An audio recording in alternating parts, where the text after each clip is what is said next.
Ini 1 minggu akar sudah keluar. Ini akar sudah keluar. Nah, jadi luar biasa, di bawahnya tetap basah ya, macak-macak airnya tetap terjaga. Nah, ini keuntungannya kalau kita menggunakan mulsa ya.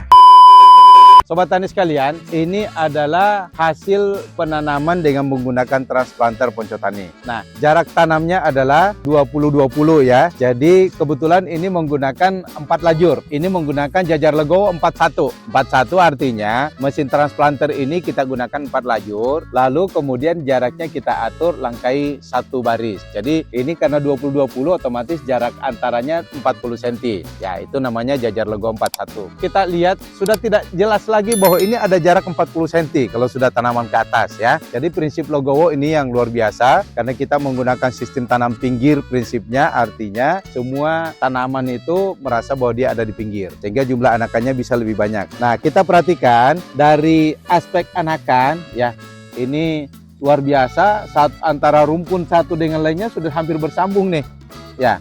Ini luar biasanya. Nah, jadi kalau kita perhatikan jumlah anakannya, ya ini kan rata-rata cuma 3 batang dalam satu rumpun. Kalau kita lihat 1, 2, 3, 4, 5, 6, 7, 8, 30, 31, 32. Ini 32 batang dalam satu rumpun, artinya cukup luar biasa. Kalau misalnya kita mengambil jarak 20-20 dalam 1 meter persegi, ya kurang lebih kita masih mendapatkan jumlah rumpun sekitar kurang lebih sekitar 240 ribuan ya. Kurang lebih 240 ribu rumpun. Luar biasa. Artinya potensi produksi kita sangat besar. Bisa mencapai di atas 10 ton per hektar. Oleh karena itu, kenapa kemudian kita, ya khususnya kami dari Kementerian Pertanian, menganjurkan penggunaan teknologi. Kenapa? Karena penggunaan teknologi transplanter ini membuat tanaman lebih teratur, pengendalian OPT-nya lebih mudah kita lakukan, dan jumlah anakan lebih banyak. Kalau jumlah anakan lebih banyak, insya Allah produksinya juga akan lebih tinggi. Nah, inilah sehingga target kita untuk menuju swasembada pangan dengan penggunaan teknologi ini akan sangat mudah, sangat cepat sekali. Apalagi kalau misalnya kita menggunakan konsep persemen kering seperti yang ada di Ponco Tani. Artinya apa? Kita siap panen 10 hari ke depan, persemaian sudah bisa kita lakukan di tempat lain. Sehingga begitu selesai panen, olah lahan, simpan kurang lebih 3-5 hari, benih sudah siap tanam. Nah, jadi ini konsep IP300. IP300 itu tidak menyimpan lahan kita setelah panen dalam waktu yang terlalu lama. Nah, maka teman-teman sekalian, sobat tani dimanapun berada, khususnya mungkin wilayah Jawa ya, kalau ingin langsung melihat ya bisa datang ke Ponco Tani. Tapi kalau tidak punya waktu, tidak punya biaya, lihat videonya saja, tutorial yang hari ini mungkin kita lakukan bisa menjadi media pembelajaran bagi teman-teman semua. Insya Allah kalau kita gunakan inovasi teknologi yang diaplikasikan di sini, saya optimis IP300 tidak ada keluhan. Insya Allah, karena kita sangat punya ruang yang cukup untuk menanam 3 kali. Bayangkan dengan rata-rata misalnya umur tanam setelah umur benih kita sampai tanam, anggaplah 110 hari. Kali 3, 330 hari. Ya, ada space-nya kurang lebih 5 hari untuk waktu pengolahan lahan, berarti 345 hari. Nah, 345 hari kita masih punya 15 hari space. Nah, jadi tidak ada alasan IP300 tidak bisa kita laksanakan. Dengan catatan, semua teman-teman kompak, solid untuk menggunakan teknologi ini. Sekali lagi, satu kelompok tani cukup satu lokasi persemaian ya, sehingga dengan cara itu hamparan yang ada di kelompok tani itu dalam waktu yang bersamaan bisa kita tanam dengan menggunakan transplanter ya. Nanti kita akan lihat satu hal lagi yang terakhir, bagaimana cara menanam dengan menggunakan mesin transplanter yang dibuat oleh Pak Ponco dengan merek Ponco Tani. Saya ini kan dulu caranya gini ya, terus ke sini. Oke, sip. Ya, ini starternya. Ini kita coba ya. Oh, ternyata sangat ringan sekali. Ini sudah bunyi. Ini biar anak-anak muda akan sangat mudah untuk mengoperasikan. Selanjutnya,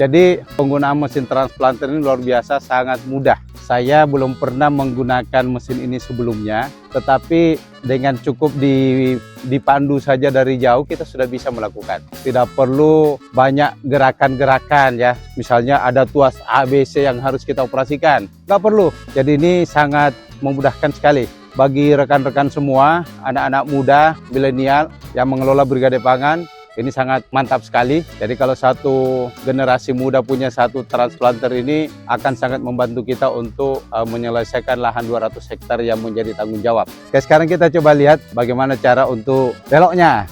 Ya, jadi ini yang pertama kita tekan dulu ya. Kemudian tarik keluar. Nah, ya. Nah, kemudian kita angkat nih. Ya. Nah, kemudian kita tarik. Nah, ya, kita bantu ya, ada pegangan dari bawah. Ya, kemudian kita dikasih jarak ya, kasih jarak untuk mengatur 41. Ini lumpurnya luar biasa nih, ya. Ini sebenarnya masih memungkinkan kita menambah ya, agak mepet masih memungkinkan ya. Jadi nanti kita akan mengambil baris terakhir sebagai patokan kita untuk menstabilkan jarak 40 cm. Oke, untuk mengoperasikan sekali lagi sama langkahnya. Ini kita lepas, angkat, baru dorong ke bawah. Nah, masukin. Oh, ini sudah. Oke. Sekarang di starter lagi. Nah, ingat ya, kita perhatikan jaraknya dari sini ya.